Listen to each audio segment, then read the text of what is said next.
বড়ার এই রেসিপিটা একবার বানিয়ে না খেলে আপনারা বুঝতেই পারবেন না যে কোনো মশলা ছাড়াই এত সুন্দর কি করে খেতে হয়। আর এই গরমের দিনে আবার তার উপরে নিরামিষ, খুব সহজেই তৈরি করা যায় আর খুব খেতে সুস্বাদু হয়।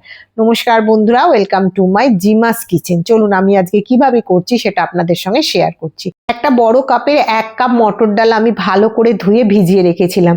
যখন ভালো করে ভিজে গেছে আমি একটা মিক্সিং বোলের মধ্যে দিয়ে দিচ্ছি। আপনারা এখানে ছোলার ডাল কিংবা অন্য কোনো ডাল দিয়েও করতে পারেন। এর মধ্যে আমি 2টো কাঁচা লঙ্কা দিয়ে দিলাম, ঝালটা আপনারা কম বেশি করে নেবেন। আর একটা মিক্সিং এর মধ্যে দিয়ে দিলাম 2 টেবিল স্পুন মতো চিনেবাদাম আর 2 টেবিল স্পুন মতো সাদা তিল। এর মধ্যেও আমি 2টো কাঁচা লঙ্কা দিলাম। এখানেও ঝালটা আপনারা কমিয়ে বাড়িয়ে নিতে পারেন। এইবার জল দিয়ে এটাকেও একটা পেস্ট বানিয়ে নেবো। ডালটা আমার পেস্ট করে নিয়েছি, একটা বোলের মধ্যে আমি ঢেলে নিচ্ছি। ডালটা সমস্ত ক্লিন করে ঢেলে নেওয়ার পরেতে আমি এর মধ্যে দেব পরিমাণ মতো লবণ।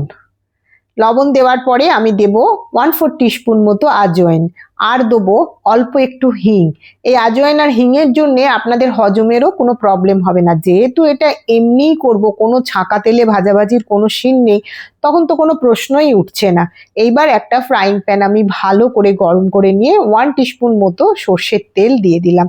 দিয়ে সর্ষের তেলটা যখন খুব ভালো করে প্যানের মধ্যে গরম হয়ে যাবে, আমি নাড়াচাড়া করে একটুখানি গরম করে নিয়েছি। এবার যখন গরম হয়ে যাবে, ওই ডালের মিশ্রণটা ভালো করে যেটা ফেটিয়ে রেখেছিলাম এরকম বড়ির আকারে আমি একটা একটা করে দিয়ে নেব। সমস্তগুলো একটা একটা করে বড়ির মতো করে দিয়ে দেবো। এটাতে আপনারা পেঁয়াজ দিয়েও করতে পারেন, কিন্তু বিশ্বাস করুন পেঁয়াজ না দিয়ে করলেও অসম্ভব সুন্দর খেতে হয়। নিরামিষের দিনে একটা মস্ত বড় ঝামেলা আপনাদের হাত থেকে বেরিয়ে যাবে। এটা আজ যদি একবার বানান, যাদের বাড়িতে নিরামিষ খেতে চায় না তারাও এটা চেটে পুটে খাবে। এইবার আমি সমস্ত বড়িগুলো দিয়ে কিছুক্ষণের জন্য ঢাকা দিয়ে রেখে দেবো।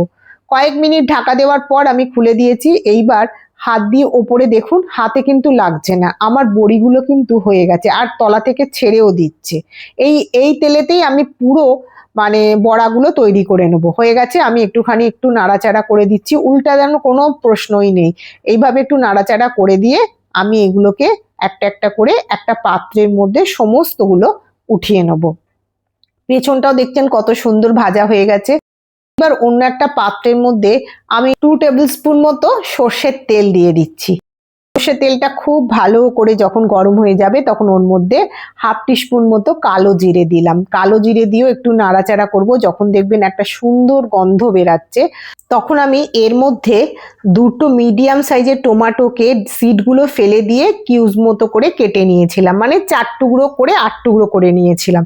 দিয়ে এইবার সর্ষের তেলের মধ্যে যে কালো জিরেটা দিয়েছিলাম তার সঙ্গে এই টমেটোটাও এপিট ওপিট করে একটু নাড়াচাড়া করব কয়েক সেকেন্ডের জন্য হালকা হাতে।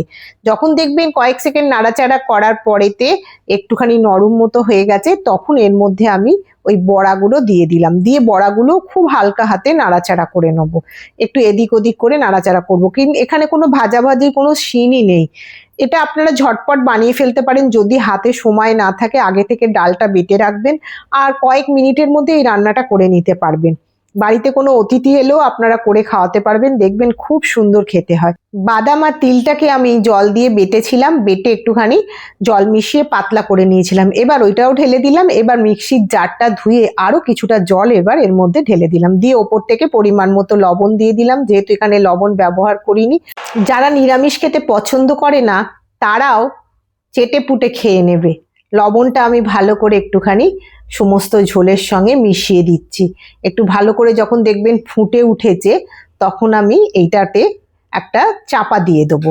চাপা দিয়ে বেশ মিনিট খানেক চাপা দিয়ে রাখবো, গ্যাসের ফ্লেমটা মিডিয়ামে রেখে। ফুটছে, ঢাকা দিয়ে দিলাম। কিছুক্ষণ পর ঢাকা খুলে দেখুন আমার ফুটে গেছে। ওপর থেকে অল্প একটুখানি আমি চিনি ছড়িয়ে দিলাম। আপনারা চিনি নাও দিতে পারেন, তাতে কোনো অসুবিধে হবে না। যেহেতু আমি সব রান্নায় একটু চিনি দিই, আমার মনে হয় যেন চিনি অল্প একটু দিলে একটু স্বাদের ব্যালেন্স হয়। কিন্তু যাদের চিনি খাওয়া মানা তারা কিন্তু চিনি ছাড়াই এটা বানাবেন, খেতে কিন্তু কোনো রকমভাবে হেরফের হয় না। আবারও একটু নাড়াচাড়া করে আমি এটাকে ঢাকা দিয়ে দিলাম। এইবার ঢাকা খুলে আমি দেখুন আমার রান্না মোটামুটি কমপ্লিট হয়ে গেছে। ঝোলটা আমি একটু বেশি রাখবো, যেহেতু বড়া আছে তো সেই জন্য কিছুক্ষণ পরে টেনে নেয়। আপনারা আপনাদের পরিমাণ মতো ঝোলটা রাখবেন।